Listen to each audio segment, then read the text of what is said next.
Вітаю вас, друзі! Сьогоднішня ніч була важкою для України. Росіяни знову здійснили масовану комбіновану атаку проти нашої держави. Атакували портову інфраструктуру, зокрема на Одещині, били по інших регіонах, але найбільше постраждала наша столиця, на яку летіли і крилаті іскандери, і балістичні іскандери, і аеробалістичні ракети «Кінжал», і безпілотники, звісно, і станом на цю хвилину відомо про щонайменше 6 вбитих киян.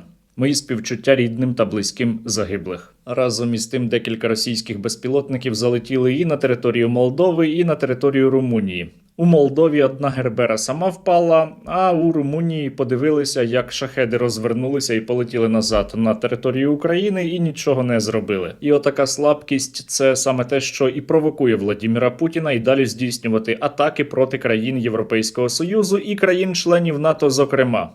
Сили оборони України цієї ночі відповідали на російські атаки. Гучно і результативно. Непростая ночь была на юге России. Всю ночь взрывы гремели в Новороссийске и Геленджике. Также атаки подвергся Таганрог, Ростовська область. Щонайменше один раз було зафіксовано, як російська протиповітряна оборона вирішила допомогти Україні та вгатила по російському ж житловому будинку. Буквально. Она уже высоко летит. Да ну, она рычит. Пацаны. Техника. Наша система ПВО и лучшие в мире. Ну і у той самий час несуться новини зі Сполучених Штатів Америки. Джей Ді Венс посварився із провідними республіканцями через те, що він вимагає капітуляції України, а прес-секретарка Білого дому пригрозила зупинками навіть продажу озброєнь для України.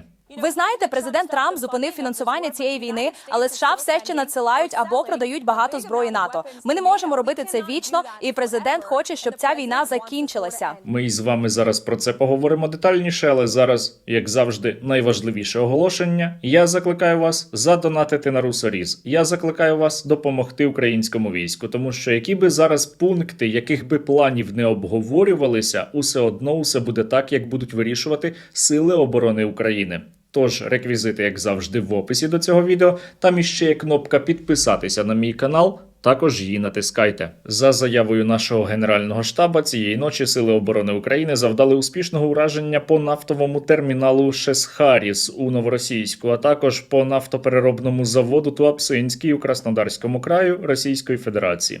За попередньою інформацією, у Новоросійську уражено нафтові стендери, пристрої наливу, зливу нафти до танкерів і пускову установку зі складу ЗРК С-400. Зарево стоит, как будто после ядерного взрыва.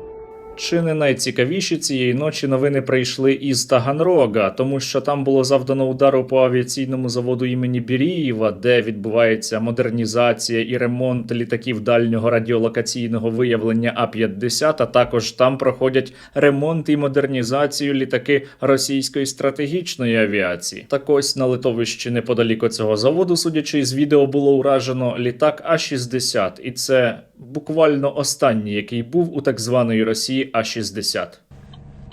да, самолет.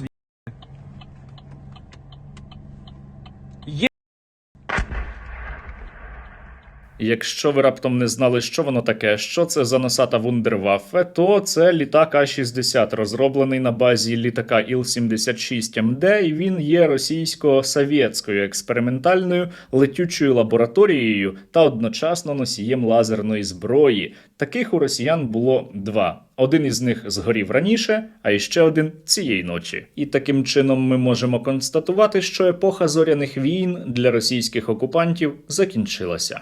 На вооружение российской армии скоро поступит оружие из «Звездных войн». Сегодня в кулуарах форума «Армия-2016» активно обсуждали строительство самолета с мощным боевым лазером, способным выжигать противника и на земле, и в воздухе. Оцей літак не брав участі у війні проти України, але усе одно приємно. Ну а тепер про Сполучені Штати Америки. Віце-президент Джей Ді Венс написав обурливий пост у соцмережі Twitter про те, що от є американська мрія, є багато проблем у американців зараз, їм не вистачає грошей, багато інших є складнощів та негараздів у житті громадянина Сполучених Штатів Америки, а в той самий час якісь там республіканці встромлюють ножа у спину і вимагають Не узгоджувати далі капітуляційний план від Сполучених Штатів Америки на адресу України. Йдеться про той самий план із 28 пунктів, який насправді писали російські окупанти, і його напередодні розкритикували республіканці.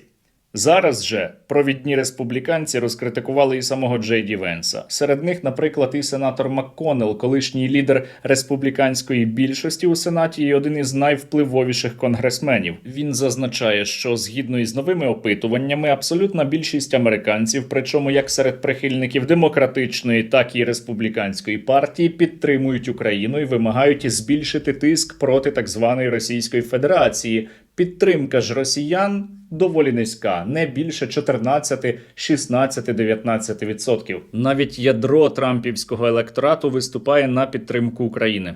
В той самий час, як дід з незрозумілих причин продовжує їсти кактус. Сьогодні стало відомо, що, можливо, відбудеться протягом листопада, тобто фактично до кінця цього тижня, візит президента України Зеленського до Сполучених Штатів Америки, але Сполучені Штати Америки поки що нічого не підтверджували, і це під знаком питання. Водночас сьогодні Дріскол, представник адміністрації Трампа зараз і новий спеціальний представник щодо російсько-української війни проводить зустрічі з росіянами. А росіянам мають продемонструвати оновлений план і попросити Владіміра Путіна на нього погодитись, але поки що його прес-секретар вдає, що нічого подібного не відбувається і зустрічей ніяких нема. Вы факт встречи представителей российской страны с Дриском подтверждаете?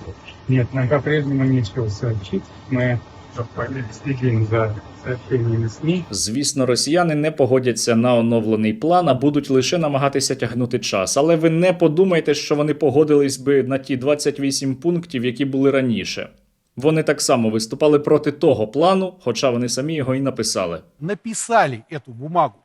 Зачем? В каком месте эту бумагу дальше можно использовать? Это план, они могут себе, что называется, Засунуть в одно место. В одно место. Совершенно очевидно, что Россия на это не пойдет. Что дальше? Причина у тому, що росіяни раніше й не збиралися погоджуватися бодай на якийсь план, бо їхня мета була в тому, щоб потягнути час, відтермінувати санкції і зробити так, що наче це Україна виступає проти миру, а росіяни збиралися усе одно продовжувати воювати проти нашої країни. Навіть попри те, що у них є значні економічні проблеми. Хоча, давайте буду казати, як є. У них економічна криза, яка серйозно посилиться протягом наступного року. І про це говорять і їхні воєнкори так звані. Если на основании этого предложения не будет остановлена горячая фаза специальной военной операции, российский бюджет, я многократно об этом говорил, скорее всего столкнется с огромными трудностями. Соответственно, эти трудности лягут на наші з вами плечі. Та й кремлівські пропагандисти скаржаться на падіння цілих галузей російської економіки та нестачу грошей. А якщо вони говорять про проблеми, значить там справді масштабні негаразди. У нас угля сколько угодно, наши угольщики сейчас находятся в тяжелейшем кризисе, страшные убытки, казалось бы. Что мешает? Что мешает? Дайте им возможность. Денег нет. Они... Кого у нас нет? Денег. Короткое резюме. Родине нужны деньги. Война – дело очень дорогое. І от ми з вами знову вже вкотре опиняємося в ситуації, коли відбувається імітація переговорів, коли росіяни не налаштовані ні на який мир, і тим паче навіть на тимчасове припинення вогню, вони налаштовані тільки на подальшу війну проти України, але наша увага зосереджена не на тому, що зараз найважливіше. Найважливішою зараз є ситуація на фронті, тому що саме там вирішується доля України, а не за домовленістю двох маразматичних дідів. Але попри це у нас дуже мало уваги приділяється проблемам війська. Попри це у нас практично немає активної суспільної дискусії про необхідність проведення армійської реформи, а від неї залежить наше із вами виживання, а не від 28 неіснуючих пунктів, які зрештою ні до чого не призведуть. Ми з вами опиняємося в ситуації, коли війна триватиме й далі, триватиме іще місяць, 2, півроку, рік або може навіть і більше, але жодних серйозних змін для українського війська не планується. І це небезпечно для нашої державності, набагато небезпечніше, аніж спроби Трампа домовитися за будь-яку ціну за нашими спинами. Можна іще дуже багато розповідати про мирні плани, які ні до чого не призведуть, але маю повторити, усе вирішується саме на полі бою. Крапка.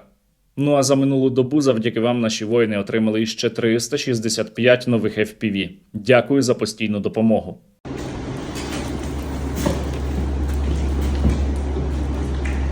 Дякую спільноті Стерненка за надані 70 дронів «Росоріс». Вітаю! Ми бійці спецпідрозділу «Кракен» Головного управління розвідки. Дякуємо благодійному фонду «Спільнота Стерненка» за надані 25 оптоволоконних дронів та наземну станцію. Разом до перемоги! Слава Україні! Підрозділ FPV мотопіхотного батальйону 30-ї бригади.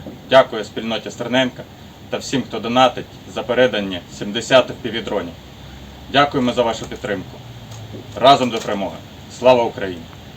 Перша рота БПС 46-ї бригади дякує спільноті Стерненка і самому Стерненку за чергові дрони камікадзе. Отримали від вас 50 чудових русорізів і 30 чудових опторізів. Ваша підтримка відчувається дуже потужно. Дякуємо вам. Разом до перемоги і слава Україні! Героям слава, друзі! Якщо ми не почнемо впроваджувати реальні системні зміни в українській армії, то доволі скоро ми погодимося на будь-які пункти, які нам будуть висувати росіяни. Тому що без української армії не буде України. Тому що ми або змінимося, або загинемо.